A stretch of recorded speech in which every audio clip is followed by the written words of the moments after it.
Morning.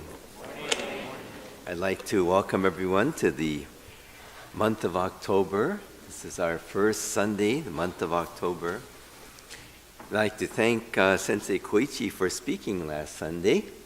Last weekend, Reverend Patty and I had the opportunity to enjoy the hospitality of the Northwest. She's taking care of the Placer Buddhist Temple again this morning, so she's not able to join us, but over the last weekend, we spoke at the White River Buddhist Temple.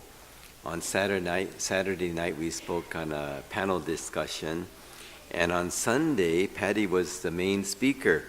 I was just the opening act. I spoke 10 minutes to the Dharma school. Then Reverend Patty was the BWA guest speaker for the special service on Shinran Chonin's wife and daughter, Eshinni and Kakushinni. We always especially enjoy going to the Northwest because Reverend Yukawa and Michiko are there in Tacoma. Our Betsuin had the privilege and the joy of having Reverend Yukawa as our Rinban here from 1996 to 2003. And when Reverend Yukawa and Michiko were here, I tell you, every day was a blast. And I know I will always look back on those years working with him as just the very best. After working with Reverend Yukawa, I really didn't think it could get any better. But then in 2004, Reverend Ogui became the bishop of BCA. And as bishop, Socho Ogui really put the Sacramento Betsuin on the map. And the next 8 years with Bishop Ogui, those two were amazing. And I can't imagine two more inspirational ministers or Dharma leaders than Socho Ogui and Reverend Yukawa. And when Ogui Sensei retired from being bishop in 2012, the Northwest became even more enjoyable because our previous bishop, Reverend Ogui, and his wife Mayumi decided to settle there. And they've been taking care of the White River Buddhist Temple, breathing life and laughter into that Sangha. Being with Sensei and Socho was a refreshing reminder of just how much I have enjoyed my life, being able to simply share the Dharma with all of you. Back in 2006, our Northern District hosted the BCA National Council. It comes around every 5 years or so. Bishop Ogui at that time asked me to speak to open that event. A few recent events that have been taking place have caused me to revisit what I felt and what I said that morning of the National Council, the first day. At that opening service to the leaders of BCA, I asked and I responded to a question that I think BCA leaders have been wondering for years, especially when they consider the direction of their national organization. The question I asked that morning was this: what is the future of Buddhism in America? What is the future of Buddhism in America? And then I responded to my question, and I said, there is absolutely no doubt that Buddhism has a vibrant and meaningful future, not only here in America, but in the entire world. Why does Buddhism have such a vibrant and meaningful future? I think it's because Buddhism is simply the teaching of the Dharma. And the word Dharma, as I explained a month ago, actually, when we began this Dharma school term, it doesn't just mean teaching. Dharma means truth. Not just Buddhist truth, it's truth, absolute universal truth. And as I shared this quote a month ago, Socho Ogui often said, if the Dharma, that is Buddhism, if the Dharma is universal truth, then it should make sense to anyone, any place, any time, in any language, regardless of culture, race, or religious affiliation. Is that great or what? Dharma should make sense to everyone. This is Dharma, nothing less than universal truth. In other words, if what we are sharing does not make sense or is not meaningful to people everywhere at all times, then what we are teaching is not truly Buddhism. Because the Dharma is universal truth, Buddhism has a vibrant future here in America and in the entire world. As you've heard me explain many times, Buddhism is not a belief system. The Buddha is not someone or something that we believe in. Buddha is a teacher of reality. Buddha means one who is awake, one whose eyes are open. And what the Buddha has taught, what Buddhism has taught for centuries, is to simply open our eyes and see things as they truly are. Albert Einstein had a great quote about Buddhism, and I abbreviate this quite long statement. Albert Einstein said this: "The religion of the future will be a cosmic religion. It should transcend personal God and avoid dogma and theology.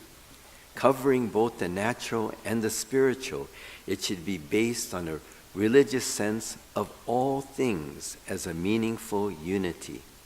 Buddhism answers this description, and he said, if there is any religion that could cope with modern scientific needs, it would be Buddhism.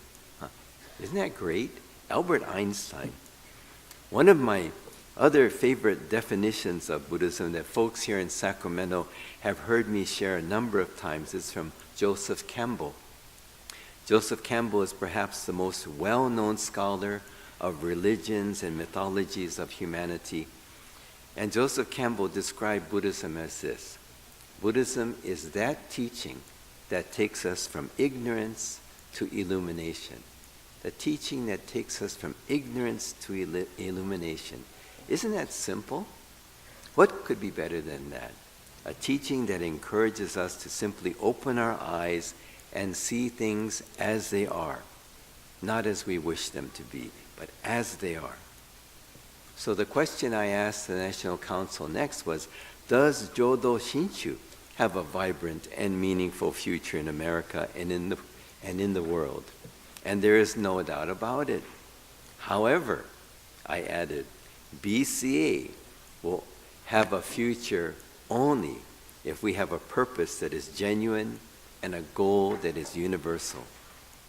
We must work to make our temples a place where the universal truth of the Dharma is clearly shared. In other words, if our goals are self-serving, if we concern ourselves with growing large and impressive and influential, we will fail. If our goal is to simply maintain what we have for tradition's sake, we fail. If we just recite Namo Amida Butsu without really understanding and truly enjoying the Dharma for ourselves, we fail. Why do we fail? Because we can't share what we don't know. And we can't teach what we don't have. We can't share what we don't know, and we can't teach what we don't have. Now that's undeniable truth. We can't teach what we don't know, and we have to be able to understand it to share it. We have to understand and enjoy the Dharma for ourselves so that we can truly share it with others. If we are to make each BCA temple a place where universal truth is shared, then each of us, we must try to personally pursue the Dharma path. It takes courage to pursue the Dharma path. It takes courage to doubt and to wonder and to question. The Shakyamuni Buddha felt that doubting and questioning, these were not simply encouraged, they were required. Why? Because only with real questions can there be real learning and real growth. Some years ago, I was invited to the San Francisco Konkon Kyokai Church to speak to their board and their futures committee. You know, it's interesting, a Konkon Kyokai Church would invite me, but I've never been invited to another Buddhist temple to talk about how can we grow. I was delighted to respond to their request, and inviting me, they explained, "We have heard the success enjoyed by the Sacramento Betsuin, and so we wanted you to come and share your ideas with us." And they asked these two familiar questions. They asked me, "What can we do to make our church grow? What can we do to get more members? What can we do to make our church grow? What can we do to get more members?" My response to them was this: don't ask such questions. Don't ask such questions. In other words, don't be concerned with growth. If we make growth our concern, then we are focusing our energy in the wrong area. Never once have I wondered from the first day that I came here to Sacramento 30 years ago, never once have I asked, how can we make our temple grow? Instead, the concern has always been, how can we make our temple a real Dharma center? Using Socho Gui's words again, how can we make our temple a place where we share universal truth? The goal is not to make our temples large and impressive. Our goal should be to make sure that our temples are alive and real. If all we are trying to do is to create large and impressive temples and structures and become larger and more influential as a national organization, then we are building to simply impress. It's all show. It's all form with no meaningful content. When we ask these kinds of questions, how can we make our temples grow? How can we get more members? I asked the Konkon Kyokai Futures Committee to consider the analogy of a flower. And I would like today for all of us to consider this same analogy. Consider each of our temples as a living Dharma flower. Even the smallest real flower will attract many bees, and the bees will return again and again, for the life-giving nectar is real. Such a flower, however small, has the potential to grow because it is real and it is alive. It has genuine purpose because it has genuine life. And the pollen from the smallest living flower will naturally rub off onto the many bees who have been nurtured by that flower. And in time, they will create a thriving field of living, blooming Dharma flowers. If our goal is simply to become large and impressive, then we are making our goal to create bright and beautiful artificial flowers. Vibrant colors of really fluorescent plastic. Have you ever seen bees attracted to artificial flowers? You know, they do come. They can't resist the beautiful fake blossoms. But eventually they will learn there is nothing there to give them real nourishment. And they will leave empty, and in time they will learn not to return. And because the flowers are artificial, there can be no growth, for they have no life. Even the smallest temple that is real and if it is real, it has the potential to grow. It can grow because it is alive. And people will come because there is something worth coming to. If all we want is to look good, then I think we are just Buddha wannabes, pun intended, seeking only self-recognition. And I think we will be seen as transparent and shallow to those with courageous eyes to question and to doubt. Nowadays, I think too often, it seems, we want things quick and easy. We want someone to give us the quick fix or hand us the secrets to success. We all want to be happy and successful. We all want to be fulfilled. We would all like to live our lives well so that we can look back with no regret. But no one can give us this kind of deep happiness and contentment. We must earn it. We must earn it in the way we live our lives every day. Just as we must seek our personal happiness and fulfillment as Dharma seekers and leaders of the temples, we must also make the same effort each day to make our temples real Dharma centers. How do we do this?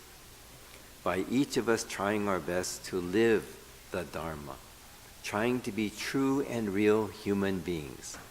Trying to be true and real human beings. This sounds simple, but really, it's not so easy to do. It takes courage to be true and real.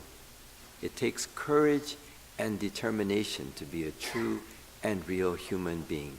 Sometimes it means having the strength to question why things are being done as they often have, and then to be ridiculed because we are not going along with the popular agenda. Sometimes it means having the courage to doubt and even be ostracized because we cannot simply accept what we've been told to believe without question. And then we must be willing to accept and live through the karmic consequences of our lives. True respect is earned every single day, with every single action we take or do not take, with every word we speak or do not speak. Whether we are a member of Team Betsuin, whether we are on the board of trustees, whether we are the bishop of BCA or the director of Buddhist education or the president of the United States, true respect must be earned. What I've just shared is not theory, it's fact. And we see it right here at the Sacramento Betsuin. Every day, I've always felt that our deepest goal is to simply be real and genuine. This is not an artificial flower. We are real, and we try to share universal truth. Does Buddhism have a future in America and in the world? Absolutely. Do the BCA temples or the Sacramento Betsuin have a future in America? That depends on each and every one of us. Are we real or are we artificial? Where are our goals? True respect is earned every single day, with every single action we take or do not take, with every single word we speak or do not speak. Respect must be earned. So I hope you'll take this clear awareness of what is the Dharma and the temple as a Dharma center that's real and not artificial with us today as we enter this month of October. In closing, please join me in Gassho.